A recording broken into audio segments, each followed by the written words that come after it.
Page 24, rock wall. In this lesson, they're introducing another symbol for you that we're going to need to know from forever and ever and ever. It looks like an upside down hat right now. I'll adjust what it looks like later, but for now, that's what it looks like. It is a whole rest. Now remember, for every note, and the notes we've had are whole notes, half notes, and quarter notes so far. For every note, there is a rest. We've had the quarter rest already. Now we get a whole rest. And it's the same count as a whole note. It simply means however many beats a whole note would get, well, this gets the same number of beats, only instead of playing a note and holding it that long, you're quiet for that long. That's all. Let's look at rock wall here. The notes we're using, they give you the chart. We're around the white notes, around the black keys. We're using the white keys around them, these. So you need to know what these keys are on the piano, all four of these keys. And once you can do that, we got them all. So you just need to memorize these keys. You know that an F is at the bottom of a group of three, a G is the lower middle, an A is the upper middle, and a B is above a group of three. Just drill yourself on the names of the notes, and I'll teach you a drill a little later on when we get into the actual written music. And the fingers we're going to use is 2 and 3 on each hand here. Now we're going to use different groups. We got this group, and we got the group down here, and there's a group here, and there's a group up here. So we're going to be moving around here, but each time it's this group around a group of 3. It's there. Because you can see as the notes keep going up in rock wall, we're going to keep going up the keyboard. So we have to start low enough in order to have enough room to get up. And there's 1, 2, 3, 4. I see 4 groups of notes in this piece, so we need 4 groups of these. So there's 2 groups here. So we just use these groups. We got all 4. So I'll start here, and then here, and here, and here. We use these notes to play this piece. So I figured out the notes I'm going to use. Take a look at it. You'll see it's 4/4 time. Remember, 4/4 time. The top number tells you how far we're counting or how many beats are in a measure. Remember those vertical lines? Those are called measure lines or bar lines.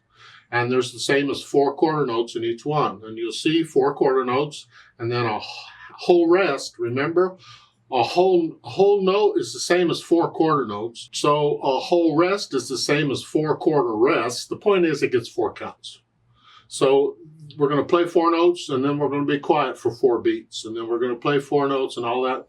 So the top number is the 4. That's how many. And the bottom number tells us what gets a count, which is quarter note. We got all that. I see an MF at the beginning of this. So mezzo forte, meaning we're going to play it sort of loud, whatever you think sort of loud is. You decide what sort. It's a range. It's what do you feel? It's not loud. It's just sort of loud. So you'd start down here and just, once you get a beat going in your head first. And then once you have that beat going, you just join in. Just ride the beat you've got going. So it's like 1, 2, 3, 4, 1, 3, 4, 1, 2, 3. And during the rest, I'm going to come up and be ready to go again. So it's again 1, 2, 3, 4, 1, 2, 3, 4, 1, 3, 4, 1, 2, 3, 4. 1, 2, 3, 4. Yep, and then 4 beats at the end. It's not over until the very end after those last 4 beats of silence. Now a little bit about moving the hands since they're doing this. You can move both hands at one time if you want to. But a lot of times in music, in fact most of the time, I prefer to move one hand at a time because it's easier for me to focus on what I'm doing. So here I would move, the leading hand goes first. So if I'm going up the keyboard, the right hand would go first. Because if I do the other hand, they get in each other's way. So it would be here, here, and here. If I went down the keyboard, it would be the left hand first. Here, here, and here. Because to me, it's easier to do it that way than to try and move both hands and aim both hands at the same time. I'll talk more about that when we get into the music and you find you have to start moving around. Now they give a premier performer thing there. where they tell you can play rock wall again, play this piece again, but only the right hand, and you're using fingers 1, 2, 3, and 4. Well, that would be down here. Now, if you're going to do that, I suggest we come up here and we start here and use these, and these, and these, because it's easier for the right hand. So it'd be 1, 2, 3, 4, 1, 2, then you come up here. During the rest, you do that. Do that if you want. That's all fine. You need to be able to do it both ways, using 2 hands or 1 hand in this case, yeah. I like to do this duet at the bottom of the page, and you play this thing here. I'll give us 4 counts. Let's see what happens. 1, 2, ready, go.